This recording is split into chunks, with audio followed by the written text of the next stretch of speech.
Power rarely arrives with a shout. More often, it's taken in total silence, stolen by a glance, a hesitation, a pause that lingers half a beat too long. Niccolò Machiavelli understood this centuries before psychology had a name for it. Most people don't hand over control through big, dramatic mistakes. They leak it drip by drip through emotion. Not open betrayal, not grand gestures, but tiny signals that show exactly where you're soft. And once you leak, you lose. The trap is you don't notice you're leaking.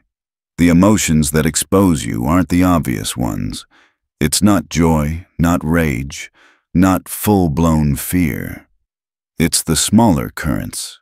A delayed answer, a micro-expression, a filler word you didn't need. The way your eyes dart for a split second when a certain topic comes up. These little tells make you predictable. Predictable makes you readable. Readable makes you easy to steer. Machiavelli never tried to hide his surface. He hit his center. Because once someone understands what shakes you, they don't need force to move you. They need only insight. If you want a mind that can't be baited, bent, or broken, you have to erase 3 emotions from your visible self. Feel them if you must. Humans feel, but stop broadcasting them. The first is the most common and the most costly: eagerness. Eagerness is not enthusiasm. It's not healthy motivation. Eagerness is the desperate signal that says, "I want this," louder than anything else you're saying. Attention, approval, status, an opportunity. Whatever it is, your body blurts it out before your brain can shut the door. And inside that signal sits your leverage. Only it belongs to the other person. The instant you appear eager, you flip the power dynamic. You've announced, "You have something I want." Now they can ration it, raise the price, or withhold it just to watch you dance. You see this everywhere. Job interviews, dating, negotiations, networking, even casual conversations. You lean forward a little too much. You nod like a bobblehead. You agree before the sentence ends. You spotlight your value with frantic praise.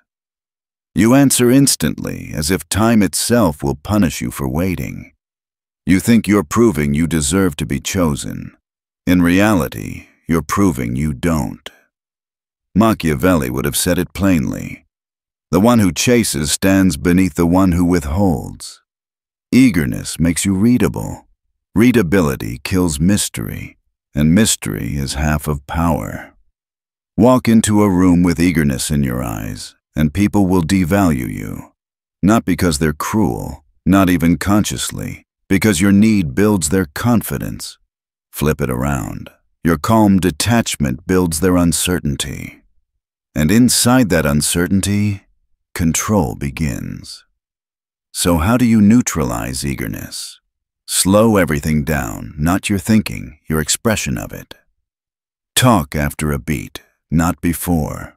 Let silence do the heavy lifting while everyone else scrambles to fill the gaps. Keep your nods sparse and deliberate. Keep your posture still. Give the impression that you're observing the board, not proving you belong at the table. In most rooms, the person who looks the least eager feels the most in control, not because they have more, but because they need less. Think about how often you've revealed yourself. The text fired off too quickly.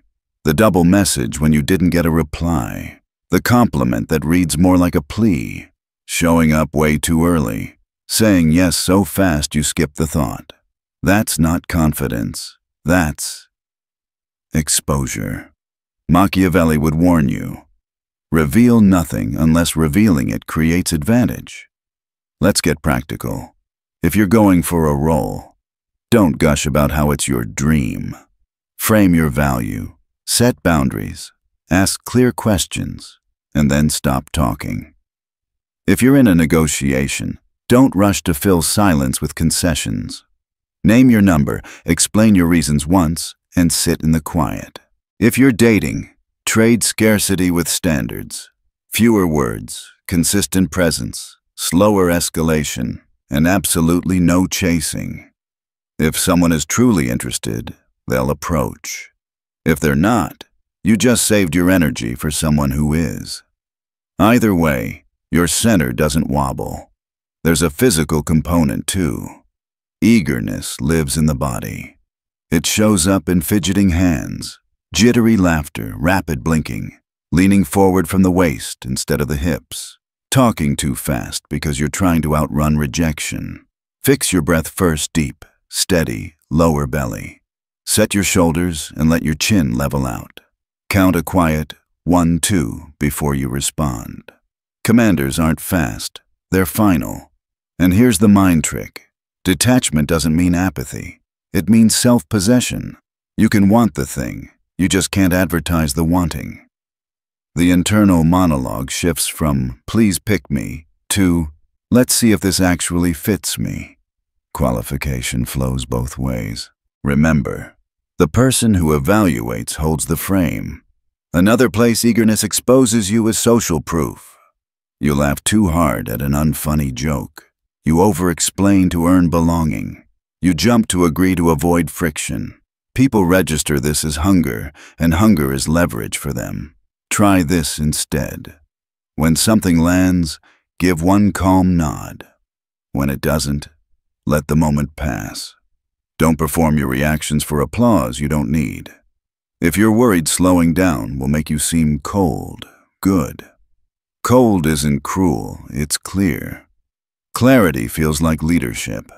The people worth keeping won't need heat to respect you. They'll adjust their tone to yours.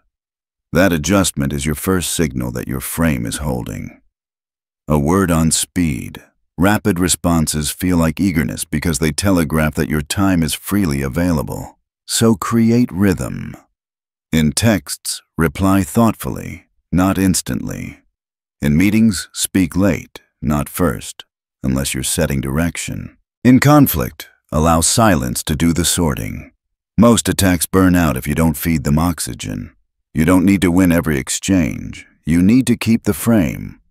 There's also a language detox. Cut the friction words that beg for approval. I just think.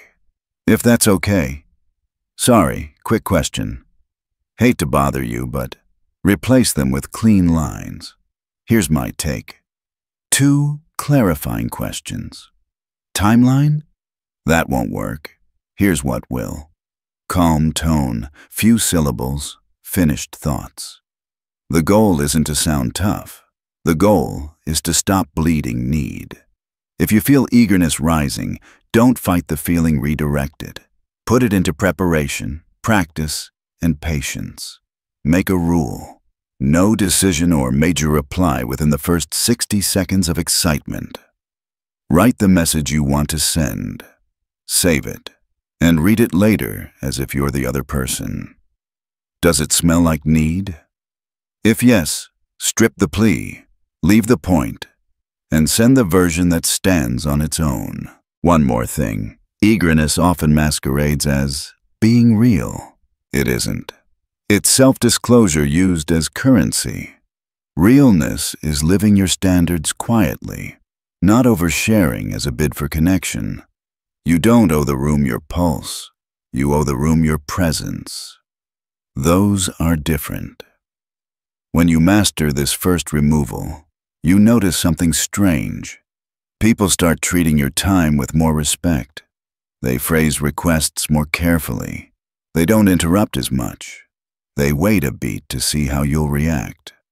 That's gravity. You created it by stopping the leak. We're only at the first emotion. 2 more remain both quieter, both more corrosive if you let them show.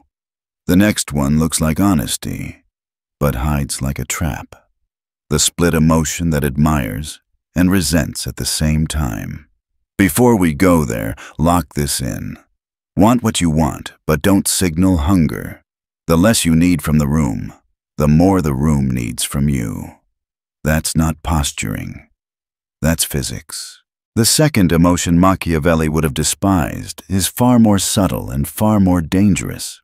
It hides behind politeness, behind compliments, behind a friendly smile that doesn't quite reach the eyes. He would have called it conflicted admiration. It looks harmless. It sounds like respect. But beneath it is quiet resentment, an internal tug-of-war between "I look up to you" and "I hate that I need to." You've probably felt it. When someone achieves what you wanted, when they're praised in a way you wish you were, when you smile and say, "I'm happy for you," but there's a tiny tension in your jaw, a flicker in your eyes, something unspoken but heavy. That's conflicted admiration. It's poison disguised as praise. This emotion is the most sophisticated leak of all because it pretends to be maturity. You think you're being diplomatic, kind, even self-aware, but everyone around you feels the undertone. The compliments that land just slightly off. The way you agree while quietly competing. The way your energy tightens when someone else gets the attention you think you deserve. And here's the Machiavellian truth. The moment someone senses that fracture, two things happen instantly. One, they realize you want what they have. Two, they realize they can't trust your support. From that moment, you're not seen as an ally. You're seen as a rival who smiles through gritted teeth. Conflicted admiration is visible in tone more than words. Your mouth says, "That's amazing." Your body says, "That should have been me." Even the most casual observer picks up on it. Humans are wired to detect tension in facial muscles, in posture, in eye movement. So while you think you're concealing it with diplomacy, you're actually broadcasting insecurity on a frequency that only confidence can hear. Machiavelli would have destroyed this emotion in anyone he advised.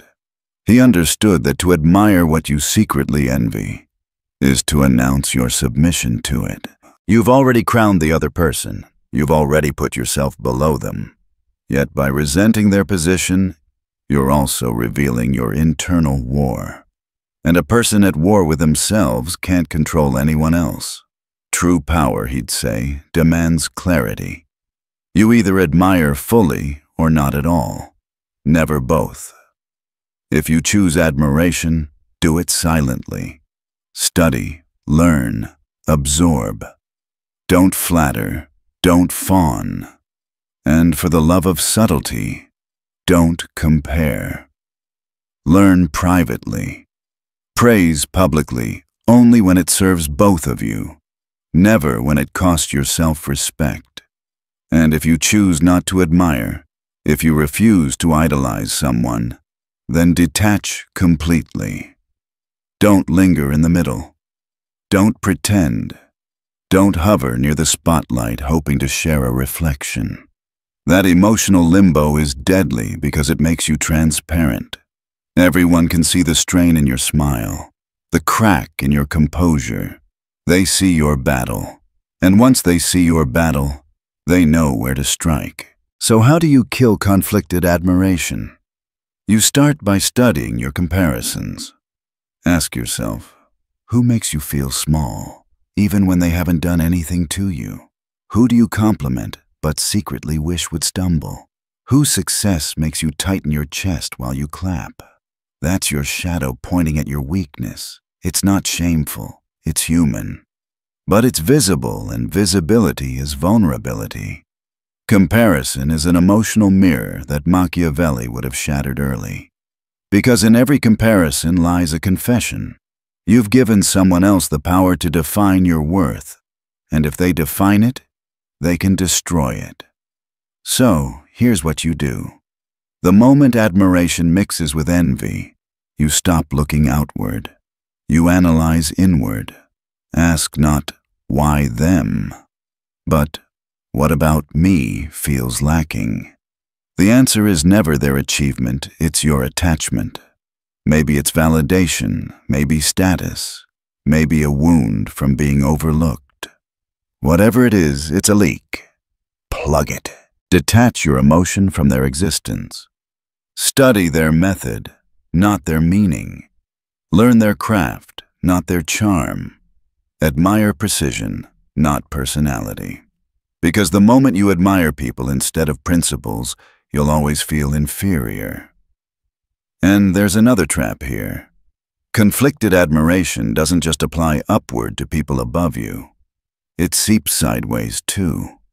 You might feel it toward a peer who gets more attention, a friend who's slightly more confident, a colleague who moves through life with effortless composure.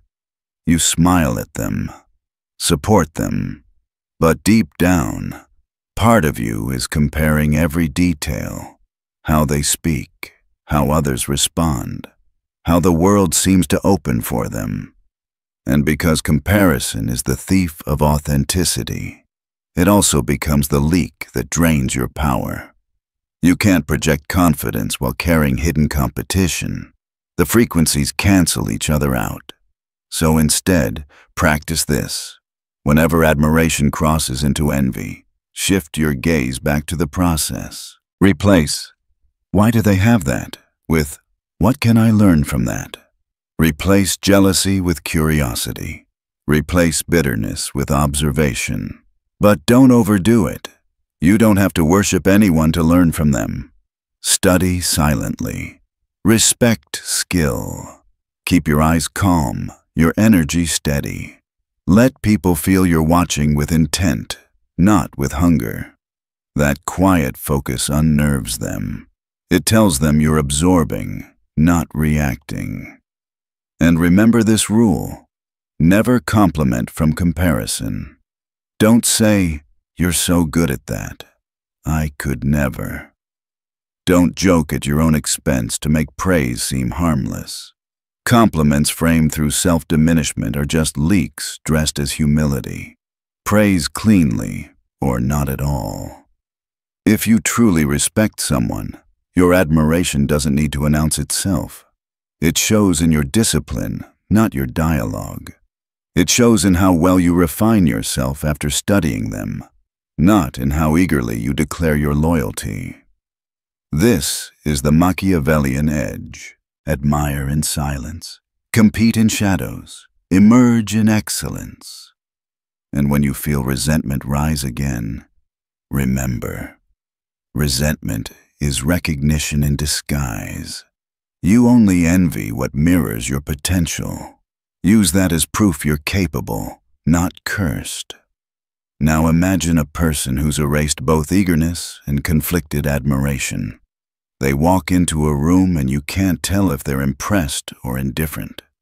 You don't know whether they like you or are merely analyzing you. Their gaze is calm, unhurried, impossible to read. That kind of presence makes others adjust. It bends energy without effort. That's psychological gravity. But there's a third emotion, one even more insidious because it leaks before anything happens. It's the quiet flinch before the punch, the subtle apology baked into your tone, the doubt that appears before failure, not after. Machiavelli saw it as fatal. He called it the emotion that invites defeat before the battle even begins. Let's talk about that next, anticipatory doubt. The third emotion, anticipatory doubt, is the most silent, the most common, and the most fatal. It doesn't roar like fear. It whispers like hesitation. It's not what happens after failure. It's what happens before you even begin. You felt it before. The slight dip in your tone before asking a question. The quiet disclaimer before presenting your idea. The unnecessary apology before giving your opinion. "I might be wrong, but this probably won't work, but let me try." These tiny cracks seem polite, but they're leaks of belief, leaks of certainty. Everyone around you can feel it, especially those looking for weakness. Because anticipatory doubt tells the world, "I'm not sure I deserve to stand here." Machiavelli would have seen that as self-sabotage in its purest form. Not because it makes you emotional, but because it signals open season. It's the scent of blood before the first strike. When you project doubt before you act, you're essentially inviting challenge. You're telling everyone, if you want to test me, now's the time. And people will. Some consciously opponents, competitors, people who sense your uncertainty and use it to assert their dominance. Others do it subconsciously, friends, colleagues, even family, simply reacting to your energy. Doubt triggers testing. Confidence, even false confidence, silences it. That's why, as Machiavelli said, the leader who hesitates before speaking is already halfway conquered. Because power doesn't live in correctness, it lives in conviction. Look at any room. The person who speaks the slowest, pauses longest, and shows the least anxiety is almost always seen as the leader. Not because they have better answers, but because they reveal less internal conflict. People don't follow brilliance. They follow certainty. Anticipatory doubt, on the other hand, reveals a mind at war with itself. You're not waiting for rejection, you're pre-rejecting yourself. You shrink your voice before anyone asks you to. You deliver your ideas like you're asking for permission. You dilute your edge in case someone disagrees, and every time you do, you hand over control. The cure? Silence the reflex to narrate your insecurity. Stop announcing your fears before anyone's earned the right to hear them. When you're uncertain, act calmly anyway. When you're challenged, don't rush to defend. Let silence work for you. You'd be amazed at what happens when you say nothing. The silence stretches, and the other person starts to fill it. They explain, they justify, they weaken their own argument. You stand still while their certainty dissolves. That's strategy. Power isn't about always being right. It's about never flinching. Let me make this clear. Anticipatory doubt is not humility. It's exposure. It's a way of seeking safety in advance. If I admit I might fail, maybe it'll hurt less when I do. But it doesn't protect you. It just teaches everyone that your belief is negotiable. And when belief is negotiable, your authority vanishes. To kill this emotion, you have to retrain your default language. Eliminate softeners like maybe, probably, I think, kind of. They dilute presence. Replace them with grounded statements. This works. Let's test this. Here's my take. Speak with finality even when you're flexible. You can always pivot later, but first, anchor the room. And stop asking for unnecessary validation. You don't need to preface an idea with, "Does that make sense?" Or, "Am I making any sense?" Say what you mean, then wait. If they don't understand, they'll ask. And when they do, they'll already respect you more for the clarity of your delivery. Even your posture can betray anticipatory doubt. Slouching shoulders, shrinking voice, nervous laughter that apologizes for existing. Fix that with structure, back straight, head level, stillness between sentences. Stillness speaks louder than noise. You don't need to fill every silence. Let it breathe.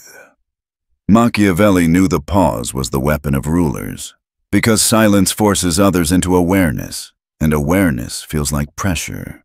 People confuse your quiet for calculation. They project power onto your stillness. Let them. This is the hidden genius of emotional concealment. You don't become powerful by erasing emotion. You become powerful by delaying it. Feel doubt, but don't perform it. Let it exist privately while your outer self remains unshaken. Here's a mental trick. The next time you feel that preemptive doubt, before you speak, before you act, say to yourself, "This is just energy, not prophecy." Your brain will try to label that tension as danger. Correct it. It's preparation. You're allowed to feel unsure. You're not allowed to leak it. And the more you hold that composure, the more your reality adjusts. People start to treat you differently. They interrupt you less. They wait for your reaction. They sense gravity where before they saw uncertainty. Because power isn't loud. It's unreadable. And here's the paradox Machiavelli loved most. When you stop leaking doubt, you actually start believing in yourself more. Confidence becomes a feedback loop. Your composure builds respect. Respect builds validation. Validation reinforces belief. Suddenly, you don't just look sure you are. Now think about this. Most people spend their lives narrating insecurity. I'm nervous. I'm overthinking. I just don't know. They mistake honesty for openness. They think sharing every doubt makes them relatable, but it only makes them predictable, and predictable people are easy to control. So Machiavelli's command is simple. Stop broadcasting your emotional code. Every sigh, every micro-expression, every "I don't know" is a signal, and signals are data. Data is leverage. You're giving people the exact coordinates to your weak spots. If you want an impenetrable mind, shut off the transmitter, mute the leaks. Train your body to speak with precision. Every word must sound deliberate. Every silence must feel chosen. Every reaction must serve purpose. Because when your emotions become unpredictable, your presence becomes magnetic. That's the turning point. People begin to second-guess themselves around you. They wonder what you're thinking. They fill the gaps with assumptions. And that's when the power shifts. You go from reacting to directing, from being observed to doing the observing. Erase anticipatory doubt, and suddenly the room bends towards you. You say less, but mean more.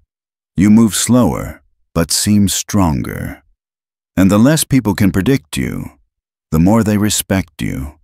Because uncertainty makes them cautious. And cautious people rarely attack what they don't understand. That's your first real taste of psychological dominance. But Machiavelli didn't stop there. He understood that removing these three emotions, eagerness, conflicted admiration, and anticipatory doubt, creates something extraordinary. You don't just seem powerful, you become powerful. People feel your silence like gravity. They approach differently. They speak carefully. They crave your reaction and fear your judgment. You've entered the realm of the unreadable. When you strip away those three emotional leaks, eagerness, conflicted admiration, and anticipatory doubt, something remarkable begins to happen.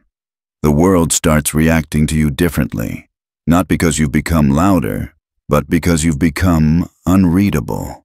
And unreadability is both terrifying and magnetic. People don't quite know where to place you. They can't tell if you're impressed or unimpressed, friendly or detached, confident or cautious. That confusion makes them second-guess themselves, and in that guessing, they reveal themselves. They try harder. They talk more. They fill the silence with explanations, disclosures, and overreactions. Meanwhile, you say little and learn everything. That's what Machiavelli meant by the art of concealment, not hiding your whole self, but hiding the parts that can be used against you. It's a behavioral fortress, built not from distance but from design. Walls made of pause, posture, and patience. Walls that don't push people away, but control what they see when they come close. You don't need to smile too often. You don't need to fill the air with laughter to make others comfortable. You don't need to explain every misunderstanding to keep peace. Let them sit in the tension. In that discomfort, they start to see your steadiness as dominance. This is how control is built not by aggression, but by stillness. You become untouchable not because you fight harder, but because you leave nothing to strike. The less you reveal, the fewer handles people have to grab. You're not avoiding connection, you're mastering it. You choose when and how to be understood. And here's the paradox. The quieter you become, the more others talk. They open up, they confess, they speculate. They project their thoughts onto you because silence is a mirror. And in that reflection, they expose exactly who they are. Machiavelli's true students understand that this silence isn't absence, it's strategy. Every pause, every controlled gesture, every slow blink communicates power. When you master this, you stop chasing understanding, you start commanding attention. Think about the last time someone insulted you. What did you do? Most people rush to defend themselves, to prove their innocence or correct the misunderstanding.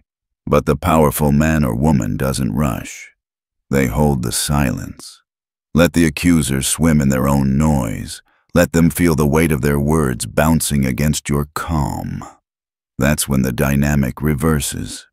Suddenly, they're the one justifying, apologizing, explaining. Your restraint becomes the proof of your strength. Someone praises you? You nod once. Not because you're dismissive, but because you don't crave validation. Someone brags around you? You stay still. That stillness punctures their performance more deeply than any sarcastic comeback ever could. The less reactive you become, the more control you gain over the energy around you. And that's when the transformation deepens. Not just power over others, but sovereignty over yourself. Because the truth is, most people are slaves to their emotions. They don't even realize it. They feel, so they react. They want, so they chase. They doubt, so they hesitate. They get triggered, so they explain. They live like open windows in a storm. Everything gets in, everything gets out. But when you train yourself to feel deeply while revealing nothing, you become something different. The storm still hits you, but from the outside, you look untouched. That's the beginning of internal sovereignty. Before your mouth opens, your mind calculates. Before your face reacts, your discipline steps in. You no longer speak from impulse, you speak from position. Every word is deliberate. Every reaction serves strategy. And people notice. They might not understand why, but they feel it. They sense there's no easy way to move you. They try to provoke, flatter, guilt, or bait you, but nothing lands. When they can't control you emotionally, they recalibrate their behavior around you. They become careful. They think before speaking. They phrase things differently. You've stopped being just a person. They start treating you like a presence. That's what Machiavelli meant by power through perception. You don't need to shout to be feared or flatter to be loved. You simply need to be unreadable. Unreadable is not empty, it's contained. It's the art of holding back 90% of what you feel and showing only what serves the moment. And here's where most people misunderstand. They think unreadability means coldness or distance. It doesn't. It means precision. It means choosing the exact signal that reinforces your authority rather than dilutes it. Your detachment is not arrogance. It's control. Because when everyone else is leaking emotion, chasing reaction, and revealing weakness, your restraint looks like dominance. And dominance, especially quiet dominance, is intoxicating. The people around you start to orbit differently. They talk slower. They reveal more. They seek your opinion, not because you demand it, but because they crave your validation. They don't know if you like them or not, and that uncertainty hooks them. You've reversed the frame. This is what Machiavelli called psychological gravity. You're not chasing connection anymore. You're pulling it. Not through effort, but through absence. And that absence, the silence, the calm, the unreadability makes you rare. Rarity always creates value. You want to rise? Become rare. You want to dominate? Become unreadable. Because once your emotions no longer give you away, your words start carrying a different weight. You speak less often, but when you do, people listen harder. You pause longer, but no one interrupts. You look at someone for 1 second too long, and they start to question what they said. That's power. and it's built quietly between your emotion and your expression. When others are reactive, you're reflective. When others are noisy, you are still. When others are desperate to explain, you let the silence hang. Because the most dangerous person in the room isn't the loudest one, it's the one who can stand in fire and not blink. That's the presence of the ruler. That's the posture of control. But make no mistake, this isn't an easy path. This kind of discipline has a cost. You'll lose people. The ones who demand emotional access, constant reassurance, instant connection. They'll call you distant, cold, arrogant. Let them. They're not losing you. They're losing the version of you they could manipulate. Machiavelli would tell you, connection built on exposure isn't connection, it's consumption. People who only understand you when you bleed aren't allies. They're addicts. You don't exist to feed emotional hunger. You exist to build, to rise, to rule.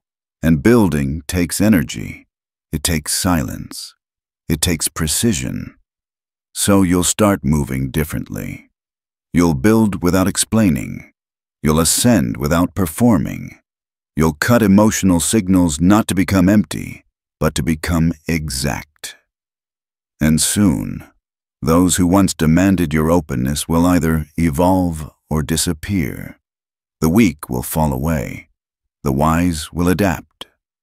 The ones who remain will respect your silence instead of resenting it. Because an impenetrable mind doesn't attract everyone it repels most. But that's the point. It's not supposed to be loved by many. It's supposed to be respected by few. And respect, unlike attention, lasts. When you master silence, the world begins to react differently to you. People don't always understand why, but they feel it. The tone of conversation shifts. Words come slower. Jokes fade faster. They stand a little straighter when you walk in. It's not fear, it's awareness. They sense that you cannot be read, cannot be baited, cannot be moved at will. This is the level Machiavelli wrote about. The moment when power stops being something you reach for and becomes something you are. You've closed the leaks. Eagerness, conflicted admiration, anticipatory doubt. They no longer live on your face. Now your silence speaks for you. Every pause feels intentional. Every glance carries weight. People don't know what you're thinking, and that mystery bends them into restraint. Because here's the truth. Most people betray themselves long before anyone else betrays them. They think they're being honest, expressive, or relatable, but really they're handing over data. Their tone, posture, hesitation, their little sighs of insecurity, all of it becomes instruction for anyone observant enough to use it. That's how control is lost, not in grand mistakes, but in micro leaks. But when those leaks disappear, when you move with stillness and precision, something strange happens. You stop being readable, and that unreadability becomes power. People project their insecurities onto your calm. They wonder what you think, what you feel, what you might do. They try to decode every silence, every nod, every delay. And the more they try to interpret you, the more uncertain they become. You don't have to dominate them. You just have to stay composed long enough for their uncertainty to work in your favor. Unreadability isn't emotional numbness. It's strategy. It means you show only what strengthens your position. You reveal enough to appear human, but never enough to be predictable. You express, but only with purpose. You speak to direct, not to please. Once you learn this balance, power reverses. You no longer chase understanding, others chase yours. You no longer seek validation. Your silence becomes the reward people crave.